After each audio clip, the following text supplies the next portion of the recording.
Adrian, let's do this. Welcome, my man, welcome. Thank you. So, we're back again, round 2 Yes. of our little adventure together. And actually, before we kick it off, I just wanted to talk about how we sort of got to know each other, which was that I read your book about 9 years ago when I first got into the whole self-development thing. I loved it, The Polar Bear Pirates. It's a brilliant little book. We will get to that a bit later. And then a couple of years ago, I think, I received a message from you on LinkedIn talking about taking a break from alcohol. And I thought, this is brilliant. Adrian Webster. That can't be the Adrian Webster, the guy that wrote The Polar Bear Pirates. And I did a quick bit of searching and I went, it is that Adrian Webster. I was so thrilled that, you'd given me so much through that book. And then I had this opportunity to talk to you about taking a break from alcohol and felt like I could give something back to you. And since then, we've remained friends. You've done some workshops for me.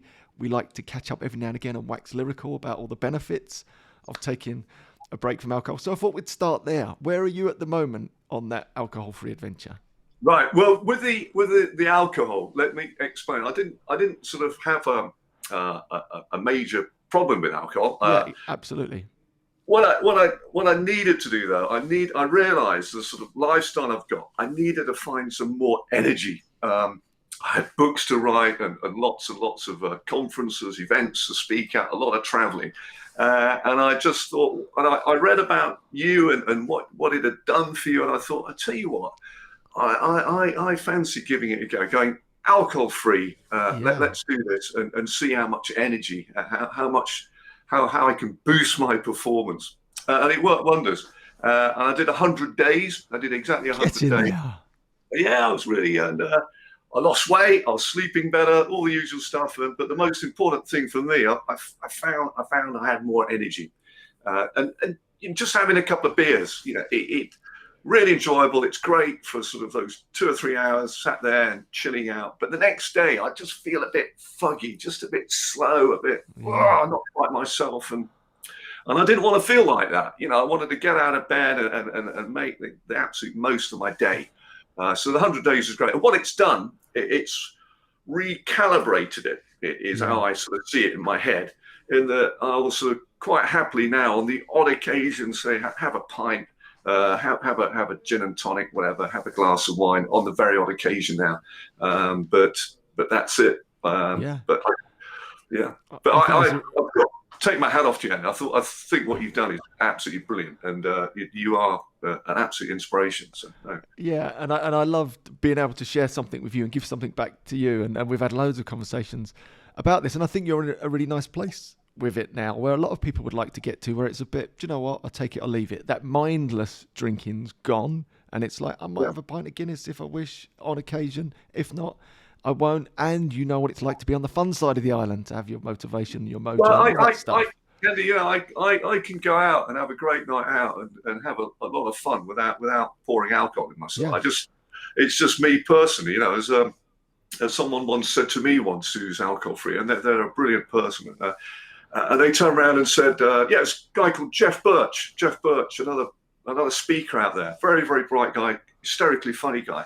And I said to him once, I said, apparently you're alcohol free, Jeff. And he said, he's got this lovely, I think it's a Gloucestonian. Is it Gloucestonian? Is that the word? He's got a Gloucester accent.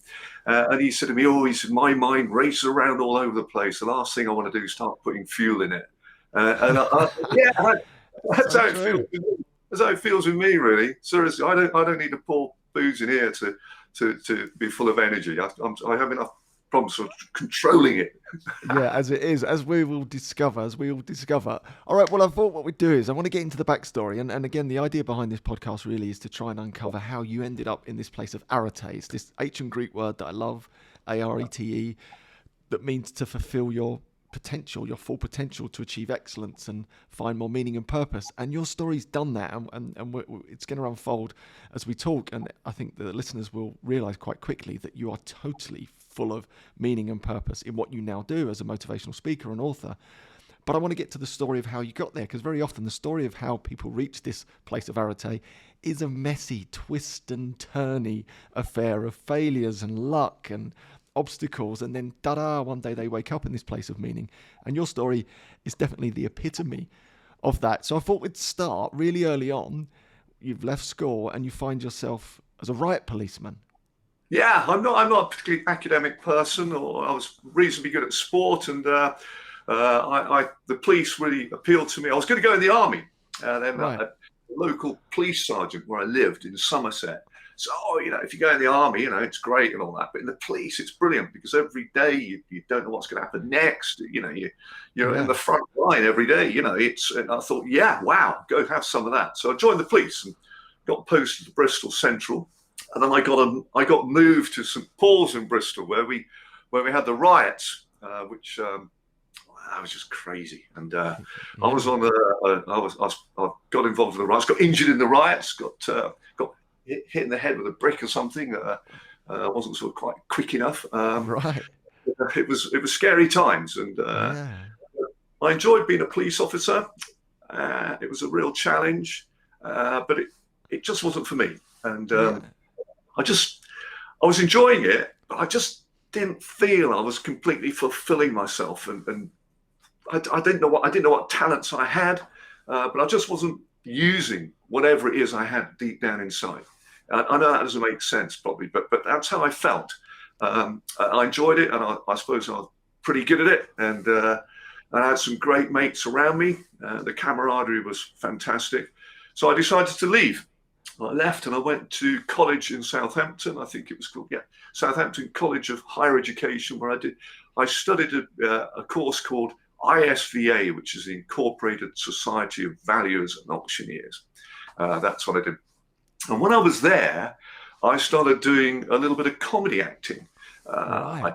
I'd never done any acting in my life apart from the odd little small part in a school play. And when I got there, I got involved in doing some sort of comedy sketch writing, putting on the odd little sketch here and there. And people started sort of saying, "Oh, perhaps you should consider going to drama college." Then members of my family said, "Oh, don't become an actor. There's thousands of unemployed actors, and you keep focused, stay with what you're doing, and go into the commercial world." And being a lot young, I sort of listened to it and all the rest of it, and thought, "Yeah, that's what I'll do."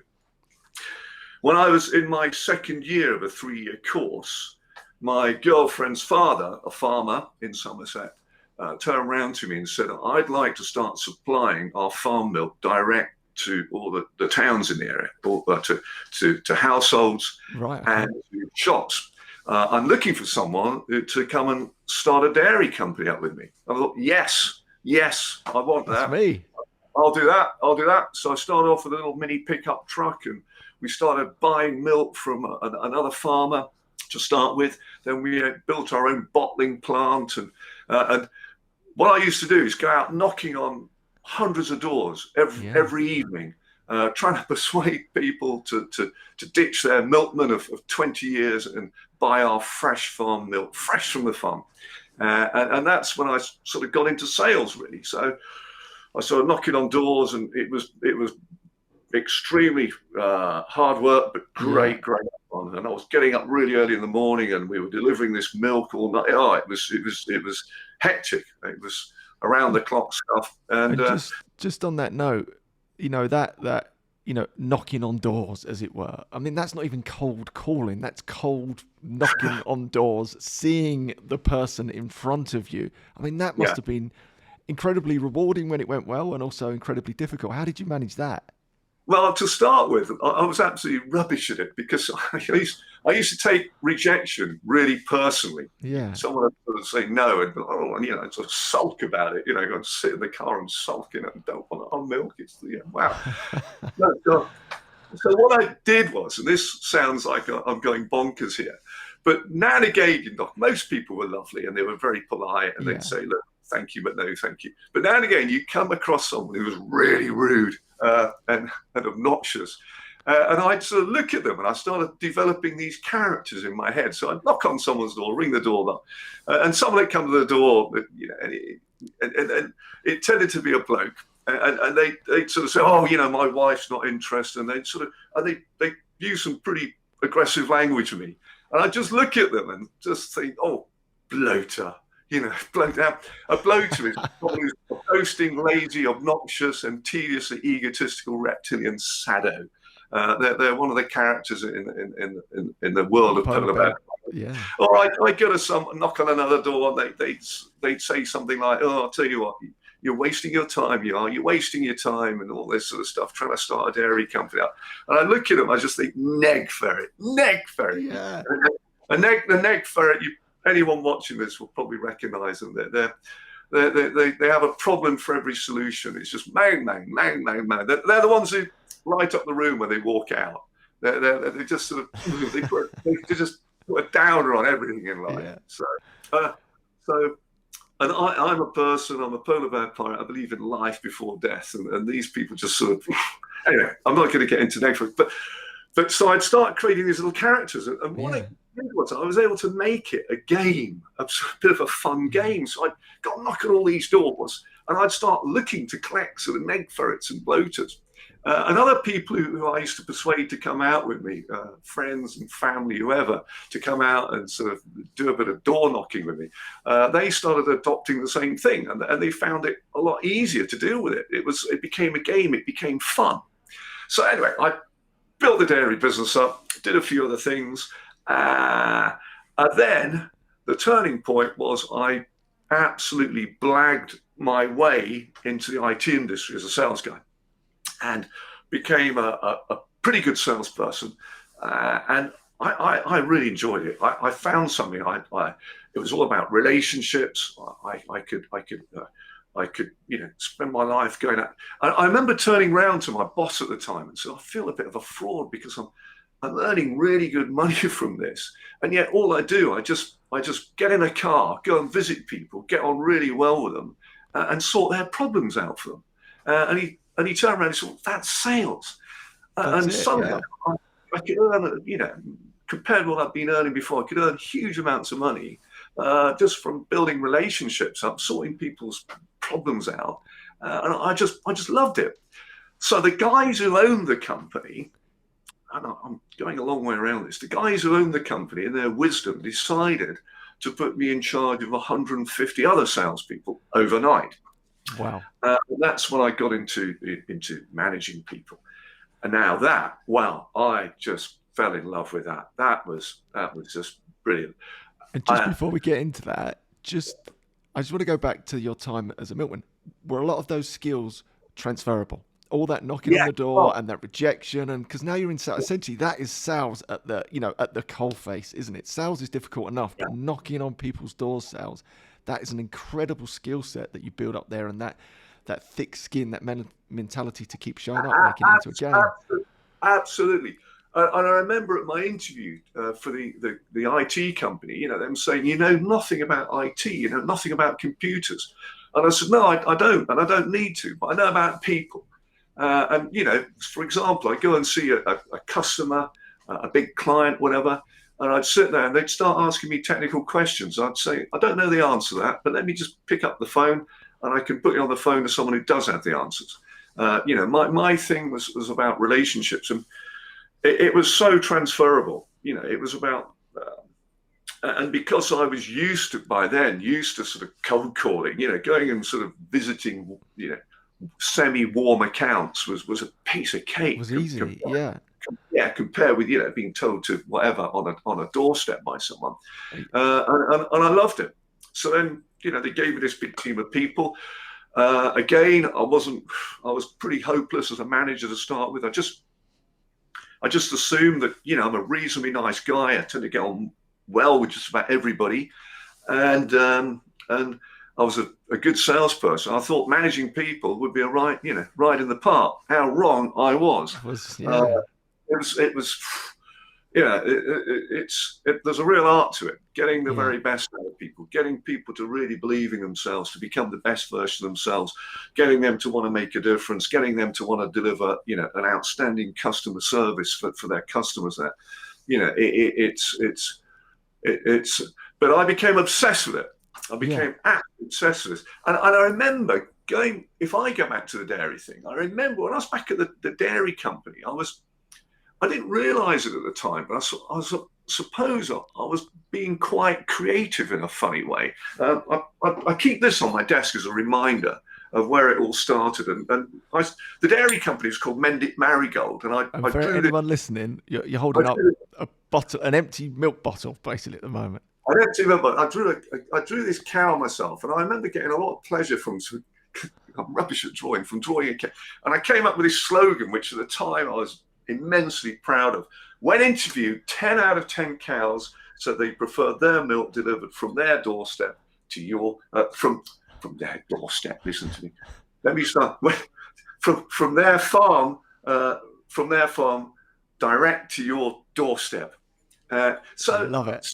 somewhere inside me was this little creative person sort of trying to get out. And it's only when I look back, I realized when I was a police officer, I couldn't really allow that creative little person inside me, my sort of inner child, to sort of come out. So anyway, I got in the IT industry, sales, trying to motivate big teams of people. Then they started bolting more and more people. And I became absolutely obsessed with why, say, out of a team of maybe 100 people, there were 2 or 3 people that were just truly extraordinary. And I started begging interviews with the rich, the famous, the billionaires, the entrepreneurs.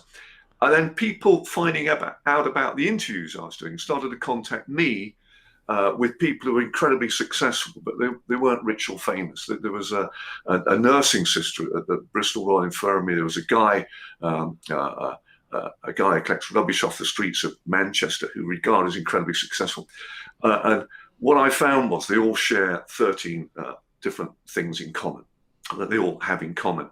So I became obsessed with how do you get somebody to want to get out of bed, to come into the workplace and really be truly extraordinary. I've always been able to understand, Andy, people doing remarkable things like climbing mountains, sailing oceans, trekking to the North and South Pole. Don't get me wrong, I think it's incredibly inspirational, but the side of motivation that excites me is what motivates what I'd call an everyday person to get out of bed and climb their own mountains. What motivates someone in admin, someone in marketing, someone in HR, someone in IT, finance? What motivates an everyday person, someone like me, to really make a difference there? And how did you, managing your team of 150, how did you start to bring all that lovely knowledge that you were building into that practical sense to motivate the everyday person? Well, a big part of the role was standing up on a regular basis in front of my teams and giving these little motivational chats to them. Right. And now I started doing that, and oh boy, I get nervous still to this day before I speak. And I used to be petrified in those days. But I got up and started doing it, and if I'm being a big head, people seem to love it. And I think about loving being in management. I can't think of a word. I just realized when I was doing it, this is me. This is what I'm all about. It's just in my DNA. And I just found, and what I found I could do was I could make it fun and interesting. So I could sort of couple of little lessons I learned from trying to put on comedy sketches back at college all these years ago. I could make it funny. I could make it different. I could be, for example, if I was talking to telesales people, you get the average, person come in and they talk about, listen, what we've got to try to do is get your personality across over the telephone to the client at the other end. So my way of saying that, I jump up on desks and I grab a phone line, and I'd say, see this phone line here? You see how thin it is? We've got to get, how much do you think you weigh? Let's pretend you weigh 12. We've got to get all 12 stones down that phone line into the ear of that client before our competitors get there. And then when we get in there, we've got to excite their brain. And we've got to go beyond and exceed their expectations, and I'd start talking, and my sales guys started adopting Neg Ferrets and Bloaters, and so instead of hating cold calling, they get to really enjoy it. And then the big thing was when I came up with this term TNTs, tiny noticeable things. How TNTs, really quick, they're all the little things that people don't need to do. But when they do them, they make such a big difference. They blow people away. It's when someone goes that little extra step goes beyond expectations. And there's a little sonic boom in the other person's head. It just blows people away. We had so much fun. So what I started to do without realizing it, I'd started to strip out all the theoretical psychobabble of motivation and create this world. I called it polar bear pirates. This world of polar bear pirates, and it worked. And just when you're in that place, you're creating this world for the team, and then how. And really, you know, as you're talking, we can hear all those sort of pieces of the puzzle start to come together. That experience from being the milkman, that sort of tug. You keep describing this little tug, isn't it, to something different, your meaning, your purpose. I think that is that tug to your Arete. You're hearing that call to adventure that you've had the courage to follow from, you know, the police force into, you know, becoming a milkman, into IT. Now you're using those skills, you know, the acting, the amateur dramatic starts to come to the forefront. Now you find yourself almost in your element, and when you describe it, you come alive again. It's like I was talking on stage. I could be comedic. I could bring in, you know, and refine all that psycho babble into meaningful points. Use all of that experience, and then boom, here I am. I'm starting to find my meaning and purpose. And then how do you then transition? Where's that transition? Now you're in IT, but you're still in sales, and then somehow you end up in the motivational world. Yeah, well, I do these talks, and looking back, I remember a handful of people over the years there saying, you know, what we do is we used to invite in probably once a month an external speaker, and we get everybody in the company together, and we had some wonderful speakers came in. And if I'm honest, they tended to be, you know, Olympians, they tended to be, you know, polar explorers, they tended to be people who had a story that was incredibly inspirational. And I remember on a few occasions, some of my people in my teams, they made the comment, they said, you should be doing that. And I'd look at them and think, well, how am I going to do that? You know, I've never won an Olympic gold medal. I've never climbed up Mount Everest. You know, I've never done anything like that. You know, I'm an everyday guy working in IT, you know, who's sort of in leadership. So I just dismissed it. And then what happened one evening, I'm doing this talk to the entire company, and I've been bounding around and doing my stuff. And then one of my guys who worked with me came up to me and said, Adrian, one of our biggest clients is a guy called Ron Fenwick. One of our biggest clients is at the back of the room. He's been listening to what you've been saying. He wants to have a chat with you. And at first I was horrified at it, because we've not just been talking about inspirational stuff. We've been talking about, you know, bottom line. We've been talking about money, about profit, and all that. Yeah. Like, oh God, we have, you know, some external person listening to that. So anyway, I went to the back of the room, and I was waiting for a bit of a rollicking about something or other. And he just looked at me and he said, Adrian, he said, if I get all my people together one evening, and I get pizzas in and whatever, and hold them back for an hour after work, would you just come and tell my people what you told your people? And I said, yeah. So I went along, did that. And then a week later, his friend in London rang me up and said, could you come up to London one evening after work and just have a chat with my team? So I spent the next 7 years running around in my spare time, sort of doing these talks, and just absolutely in love with it. But I never really sort of thought I could, you know, make a living from it, or sort of, you know, I just didn't sort of see that. And then one evening, I'm doing I put a talk on locally and invited loads of people along to come and see it. And there was an agent in the room. And the agent afterwards came up to me and said, you should be on the speaker circuit. And I thought, what? You should be on the speaker circuit. And that was it. And next thing, they got me a couple of gigs to go and speak at. And that was 20 years ago. And it's just been nuts. It's been brilliant. Wind back a bit, because that was really important. I didn't know that. So for 7 years, and that's almost identical to the amount of time that I spent running a brokerage whilst doing all of my self-development and, you know, all the things that I do now. I'm writing the books and the degrees. 7 years. So for 7 years, you did it part-time whilst still being an IT manager, running your team, but learning the skill, honing the skill of motivational speaking. And it wasn't until after that period, again, the fact that you had the courage to put on this show, someone's watching and says, do you want to, Yes. come onto the circuit? Now, at that point there, and I'm really interested in that still takes a ton of courage. Again, that is your call to adventure. Here you are, you've spent 7 years, clearly you're well respected in that industry. You've built up this career. I'm sure it was a well-paid career. And now it's like, come and do this speaking thing full time. That's a massive, massive, gamble, Yeah. ask, leap of faith. How did that go down for you? Well, Louise, my wife, and I, we talked it through, and Andy, it was just something I had to do. It wasn't, if I'm honest, the decision, I already knew what I was going to do. I just had to do it. And it was just, I kid you not, if you got to know me, I'm pretty hopeless at most things in life. It's just, honestly, even when I was in the police, driving a car or something, a police car, I was always praying, I got, just sort of hopeless at most things in life. But when it comes to the speaking, when it comes to standing on stage or being in a room full of people, I just feel like I'm me. It's just completely what I'm meant to be. And the reason is, I'm not just saying it, I absolutely love it. For me, there's no better feeling than seeing someone, their eyes light up,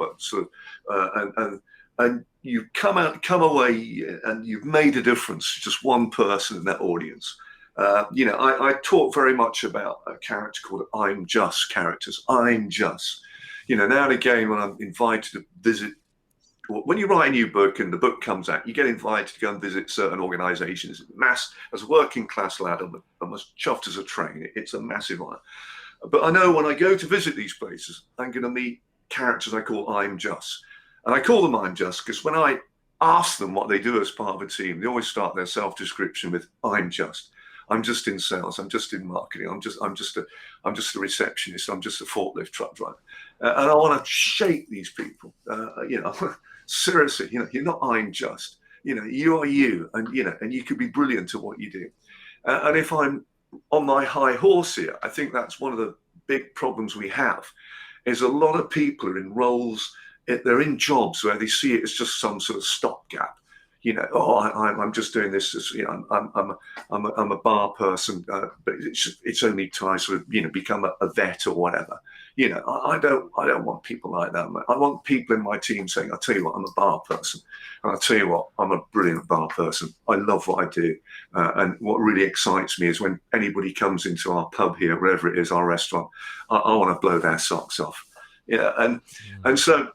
That's my real passion is everyday people being extraordinary. That reminds me of that lovely story. I think it's Kennedy or one of the presidents sort of walking around NASA or being shown around NASA, and there was a janitor sweeping the floor, and he says to the janitor, "What do you do?" And he says, "Well, I'm part of the team that's putting a man on the moon." I just thought it's great. It wasn't like I'm sweeping the floors, I'm just a janitor, or I'm just it was like I'm part of the team that's putting the first man on the moon or whatever it is. And that's what it is. It's finding flow, isn't it? It's finding your element, your purpose in whatever it is you choose to do. I think life is so brief. It's so short. I talk about the 44.4 seconds, Instead of planet Earth being 4,600 million years old, if it was 46 years of age, if you lived to be 100, you would get 44.4 seconds. And I don't want to waste a crotchet of time. I don't want to waste a moment of my life. And going back to the alcohol thing at the beginning there, I didn't have a drink problem, but I didn't want to waste a moment. I didn't want to waste a morning with a headache or feeling, I want to be out of bed. I want to be outside walking the dog. I want to be, I want, as you say in your talks, I want to be on it. I'll be really fed up when I die. No, seriously, I'll be really peed off. I love life.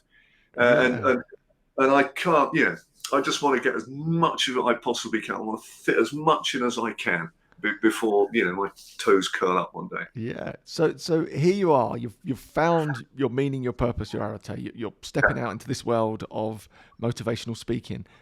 And I'm sure it wasn't this beautiful linear path to full bookings. What were the obstacles that you faced? Oh, seriously, I've had so many Neg Ferrets throw so many barriers in my way. When I first started out speaking, I had a guy come up out of the audience afterwards, and I always remember, and he looked at me, he said, you'll never make it as a speaker. I said, really? She said, nah. She said, look at you. Look at you. She said, you don't look $1 million. He said, the top motivational speakers, he said, they all look $1 million. Look at your teeth. Look at your hair. Look at you. Look at what you're wearing and all that. And I thought, right, okay, well, I'll use that to my advantage then. Yeah. So, on a speaker circuit that's full of people who've done incredible things, my whole thing is I'm an everyday guy, which I am. And I'm talking about, being successful and being happy and content as an everyday people, making little differences. And so that's what I am, and I don't try to, when I'm speaking, I don't try to come across as Barack Obama as an orator. I'm not. I'm me, and I talk, with my heart, and so that's it. And then when it came to writing my first book, I remember I was out coming back from a meeting, and the guy sat next to me. I said to him, I'm thinking about writing a book. And I always remember, he just looked at me, he said, Adrian, he said, you'll never write a bleep book. You'll never write a book. And, when Louise, my wife, used to go up to bed at night, we'd watch the sort of 10 o'clock news in those days. It'd get around about 11 o'clock, And I was absolutely cream crackered, from being at work all day or traveling. And I turned my computer on and I bashed the first Polar Bear Pirate book out with this voice in my head saying, you'll never write a book. And Andy, honestly, I just see rejection as an accolade. If you're getting rejected from something, you're doing something, and it's an accolade that you're doing something with your life, And I totally agree. Unless you're stepping outside your comfort zone. You can get off the bus and get on another bus. You don't have to stay on the same bus all your life. You can jump off and hop on another one. And that's so true, though, because that's the thing is, not only do you find the courage to follow your path to meaning and purpose, there's so many obstacles in the way. There's all of those Neg Ferrets and those bloaters that want to come out the woodwork and put you down and tell you you're not good enough, you're not handsome enough, you're not perfect enough for the speaking, you're not clever enough to write a book. Yet here you are, with this wonderful career. You've written several books, one of which I mentioned at the start, Polar Bear Pirates, and then your latest one, TNTs, and I want to get to that in a second. But I just thought, for people listening, I'm sure they're interested at this stage, just give us the quick whistle-stop overview of the Polar Bear Pirates, because it is one of my favourite books, and then maybe we'll talk about the latest book. Okay, Polar Bear Pirates came about. I had a chance, very brief meeting years ago with, you ready for the name drop, with Richard Branson. And I came away thinking, wow, I could feel the energy from the guy and the positivity. And but when you're chatting to him for a little while, you realise he's a very focused person, very, very driven, very focused. And shortly after that, I was watching a documentary on polar bears. And he was explaining that a polar bear, as well as being one of the most cuddly animals on the planet, it's also one of the most aggressive predators on the planet. And so I started, in my mad mind, sort of equating Richard Branson to a polar bear. He's this warm, cuddly, genuinely nice guy, lovely, friendly guy. But underneath, he's very sort of focused. He's very sort of driven. So shortly after that, I'm driving down the M4 motorway, and I'm listening to an interview with Joan Collins, the actress. And the interviewer said, Joan, you went to Hollywood when thousands of very talented, beautiful actresses went there. How come you're the one who made it? And I always remember, in typical sort of Joan Collins fashion, she turned around and she said, oh, my darling, you have to be a pirate in life. You have to go out there and knock on doors and make things happen. Love it. And I put the two together in my head. I thought, the Richard Bransons, these people, the most successful people I know, they're genuinely caring, lovely people, but they're also very focused. And they have the audacity, the cheek to disrupt things, to change things, to go and steal opportunities. They take opportunities when they come their way. They're pirates. And I thought, yes, I went in and I said to all my teams, right, guys, listen, we're going to be pirates. I remember them looking at me thinking, oh my God, he's on drugs. What the hell is he on about? But Polar Bear Pirates are the people who believe in life before death. They're the people who regard opportunities as problems as being pregnant with opportunity. They're the people who get things done. They're the people who take that extra step for other people. They're the people who their arch enemy is the Neg Ferret. They're the people who always give people a lift around them. They're the people who they're more passionate and enthusiastic about other people and what they're capable of achieving than they are themselves. That's the polar bear pirate. You're a polar bear pirate, Andy. I love it. I think that's why I resonated with the book, and it's a short book, and I'd recommend everyone read it. It is brilliant. You know, it's one of my favourite motivational books. It's got all those wonderful characters in. A short book because I wrote it. Keep it short, exactly. For lots of little words. Exactly, tiny words. Let's not put any big words in there. But again, I loved it for that reason. I had no idea of the story behind it. I didn't know about Richard Branson or Joan Collins. And I quickly tell my Richard Branson story because I was lucky enough to meet him once on a ski trip in Verbier with a load of clients. He walked in with his entourage and flippantly, as a joke, I said, "Oh, there's Richard Branson. I know Richard Branson." And of course, everyone went, "Of course you don't know Richard Branson. Shut up, stop." I went, "No, I know him. I just playing along for a bit of banter." So I thought, I'm just going to, I'll sit it out. Fast forward an hour and a half later, he's leaving the restaurant. I said, right, I'm going to go and say bye to Richard. And they went, oh, God, like all the eyes are rolling around the table. So I thought, right, I've got to go for it. So I got up, followed him out. I said, Richard, you don't know me. I've just told everyone on my table that we're really good friends. I don't know, can I, just get a selfie or a photograph? And he went, sure, I love it, right? So we go to get this photo. He picks up a snowball, throws a snowball at me. So we have this little snowball fight outside. Everyone's watching it in now. I get this little selfie done. I've still got it on one of my real proud photos. As he leaves, plays along. He was absolutely brilliant, by the way, especially some random just follows him out of the restaurant. Totally got into the spirit of it. As he walked past our window where the whole table were, he looked in, made that sign and went, call me, mouthed the words, call me. Yeah. And the whole table just erupted. It was like jaw-dropping moment of, oh no, he's actually his friend. What a great lad. I'm so impressed. Well, I got to play along with that though,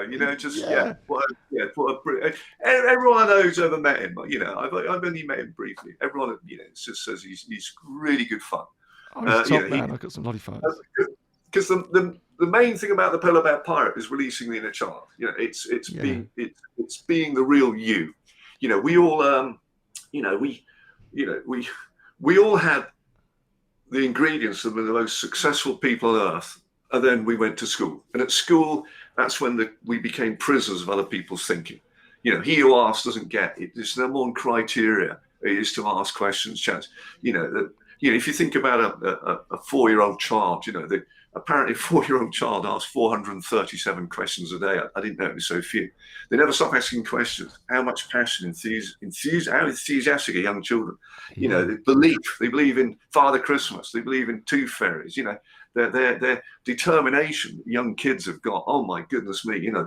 They're forever ever learning. They're forever grazing their knees, falling down.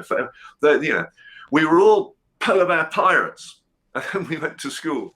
And that's when we became prisoners of other people's thinking.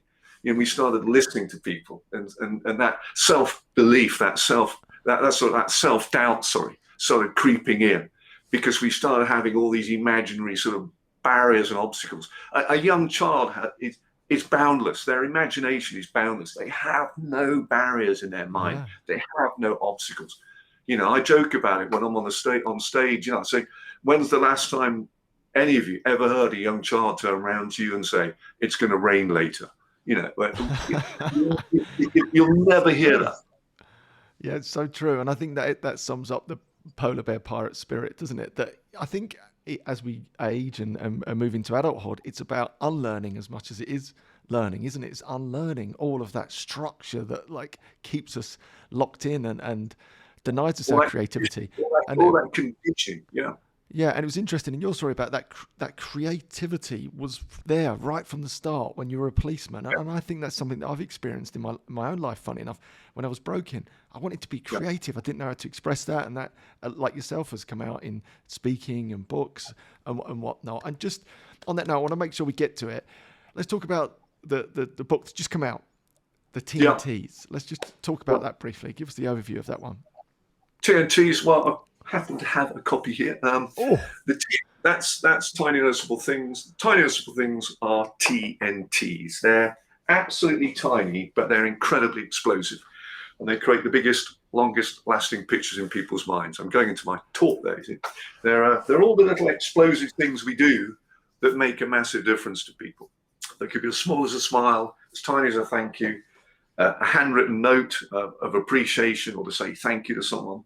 For example, if you're going through a train station and you're a regular commuter, and each morning you go to the same place to get a cup of coffee, and when you get there, the person's seen you coming across the concourse, and they've already made you your coffee exactly as you want it. Yeah. And or they put give them a little bag and they put a cookie in it and make for you, and they know. Or as small as remembering someone's first name. So you go there the second, third time. The person serving you the coffee looks at you and says, "Morning, Andy. Hope you have a good day. Take care." That's it. That's a TNT. Yeah. That's when customer service becomes an experience. That's when we create a great experience. So TNTs, it's all about putting smiles on people's faces. It's all about making people feel good. At the end of the day, it's all about how we make people feel. And great people through their TNT actions make people feel great.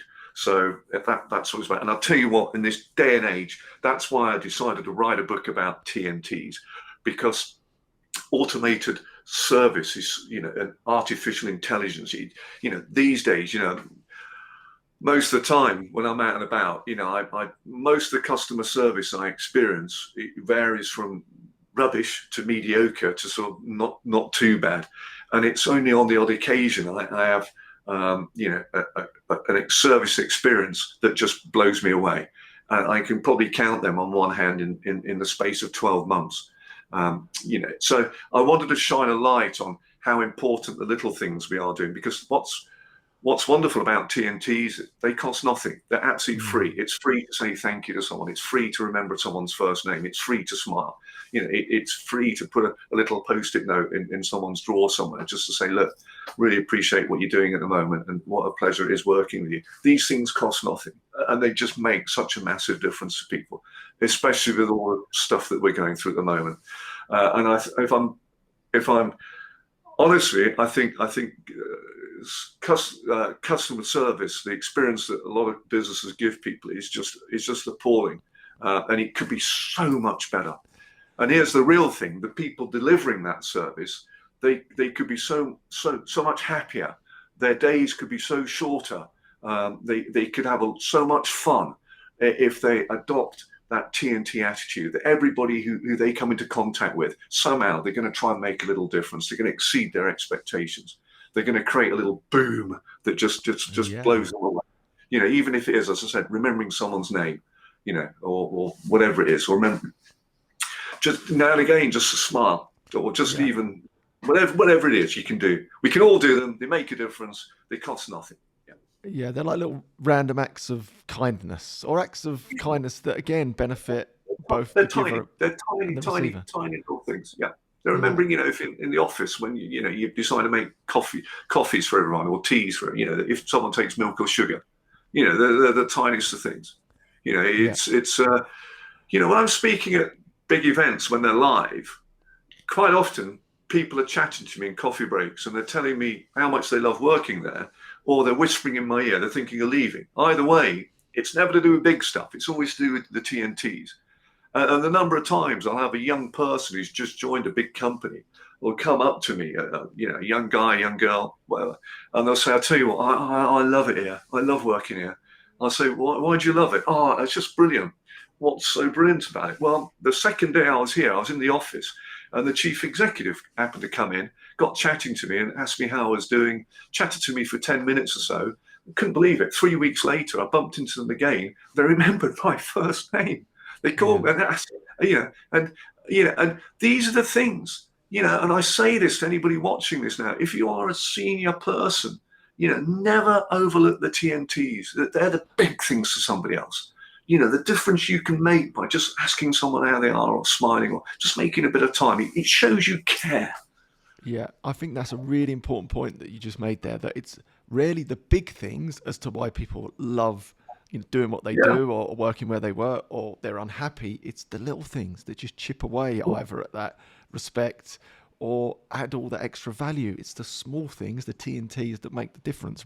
Remembering someone's name or whatever it is, whether you're in customer service or just generally in life, whether you're making someone a cup of tea for a loved one or paying it forward. These are the things that make a difference. And in the climate that we're in, I think that's just a beautiful philosophy for life, let alone. As I say to you, they cost nothing. And they're the difference between a 4 and a 5-star customer experience. They are the difference between they're the difference between a manager and a leader.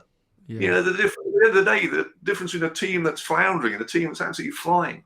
You know, it's all these little things, and you know, and any problem, the most opportune time to really get TNTs blowing people away is when a customer, a client, whatever you want to call them, has a problem. That's when you can shine through your mistakes. You know, someone hasn't been delivered something, whatever it is, you know, and you put it in the back of your car and you drive it round to their house. That's when it's wow. Yeah. That's when it blows them away, you know. And, you know, I remember speaking at an event just a couple of years ago, about 300 people in this packed room. It was I think it was a July or something. It was at summer's afternoon. It's absolutely cooking hot in there. I'm melting on stage. The audience are cooking. And they called the management to explain that the air conditioning, it was so obvious the air conditioning had packed up. And this guy turns up, you know, and first of all, he started arguing with the client, saying that trying to tell them the air conditioning, that there was nothing wrong with it, you know? It's a big argument. Well, there's nothing wrong with it, you know? And besides, this room, it's always this temperature in it. You know, it's people like fanning themselves, their conference brochures, you know, actually pouring in sweat, you know? And instead of sort of, you know, looking at them and saying, I'll tell you what, I'll get onto it, I'll sort it out, you know? You know, straight away, an argument, trying to tell a customer that they don't have a problem. How patronizing. You know, and then storms off in a huff, you know? And the MD of the company turned around to me and said, you know, Adrian, we've been here 3 years on the trot now. Never again, never again. You know, that 300 people, you can imagine, you know, the costs involved in this. And that person has just lost that customer. You know, and yet in the book there, you know, there's a guy there called Dino Cooper who takes his wife to a little backstreet restaurant in London, and the owner of the restaurant notices on his jacket, which is on the back of his chair, that one of the waiters or waitresses has spilt a drop of juice or something off a plate or whatever when they've gone past. You know, Dino hadn't even noticed it. And the owner of the restaurant pointed it out and said, I'm so sorry. I'll tell you what, you can have the desserts on us, you can have the wine you just had on us. And also, I'd very much like it, if you're happy to leave it me, to have your jacket dry clean for you. Wow. You know, and he took it away. And the next day, you know, the day after, the jacket arrived at his home, it had been dry cleaned. And, you know, the total cost of that is pittance. You know, Dino Cooper, since then, has held all his work dues for all his staff at that restaurant. He's recommended to so many people, and it's probably that's you know, that small amount of money is being paid back with tens of thousands of pounds. You know, TNT. Yeah, I love it, and you know, and the book is full of those little stories around the TNTs, and I think it's just hammering home that message that, you know, it is the small things that count. Again, whether that's customer service or in life. And again, I'm really excited. I've got my copy due any second now, and I'm going to do a review of that book actually on one of my Facebook lives. But that aside, what I just wanted to round off with, it's been a great session. We're going to do this again, by the way. Andy, can I interrupt to say one thing on the TNTs? Because customer service managers think it's all about their staff, whatever, delivering a great experience to customers. It all starts right at the beginning, the customer service, with how you feel as a leader, as a manager yourself. It's then all about how your people feel. And at the end of the day, if you make your people feel taller, they will grow the business. If your people in your team around you feel great and you feel great, your customers will feel great. Love it. There's three sides to it: how you feel, how you as a leader make your team feel, and how the customer feels. And then in return, wow, the customer's blown away. Your people in the office, wherever, are blown away. You're blown away. It's all about how we all feel. I know I'm banging on, but I wanted to get that point across. glad you did. I'm glad you did. And the book is out now. It's in all good bookshops and online, Yeah. which is super Yes. exciting. So I encourage everyone to get a copy, and the Polar Bear Pirates while you're there, because it's blooming Thank you. marvelous. And like I said, we'll do this again because there's so much more that I want to talk to you about. But just before we go, a question that I quite like to ask when I remember is, has there been a book in your life? I'm such a bookworm, book fan, book geek. Has there been a book that you'd recommend? You'd probably not believe this, but I've actually written more books than I've ever read. I just don't tend to read books. Now I sort of learn and I get my information about. But however, funny you asked that, because a few months ago I did read a book and I thought it was absolutely brilliant. It was given to me and recommended to me. It's a book called 10 to Zen. 10 to Zen. 10 to Zen. Okay. And the author is Owen O'Kane. And it's how you can set aside 10 minutes each day just to be able to relax, to unwind, to unclutter your mind, and just do a little bit of self-meditation. And I use it, practice it every day. It's a brilliant little book. And it made me, I read it, and I read it on a plane, and it just made so much sense to me. And I find it really powerful. I can just step back, I can breathe, I can relax, unclutter that crazy, hectic mind that's running around all over. And just get some focus. And the main thing is it takes away the anxiety, the things that you're subconsciously worrying about. You can just let those things just drift away. It's a brilliant book. 10 to Zen. Highly recommend it. 10 to Zen. I'm all over it. That is a bit of me. And if it can control your mind, that's got to be a good investment as well, isn't it? So we've just increased everyone's bookshelf by a magnitude of three. I always get these complaints. Stop talking about books. I can't fit any more in the house. My wife or husband or partner's going crazy about all the Amazon deliveries, but I can't help it because I love it. And I'm so thrilled that you've joined me today. I've absolutely loved this. We will do it again. Thank you so much. Oh, and where can we find out more about you? Go to www.adrianwebster.com. It'd be lovely to hear from you. Andy, I can't thank you enough for having me on this, and it's an absolute pleasure talking to you. And I would say to anybody watching there, go with your gut instinct, be yourself, be authentic, and whatever you do, don't go overlooking those TNTs. Make a difference to other people, and you'll feel good about yourself. And go with your passion, go with what you love doing, and don't chase the money. If you're passionate about something and you like it, you become good at it, you start falling in love with it, you fall in love with it, you get better at it, and guess what? You start to people start taking notice of you, you stand out, and people start paying you for it. I think that's how it works. But all I know is I bloody love what I do, and I hope everyone finds what they're good at. Everyone has a talent somewhere. Nobody's a nobody. We all have something to give. Absolutely wonderful. What a beautiful way to wrap up this session today. Thank you, my man, and we'll do this again soon. Thank you. Oh, Andy, thank you so much. Cheers, guys. Thank you all. Thank you. Nice one.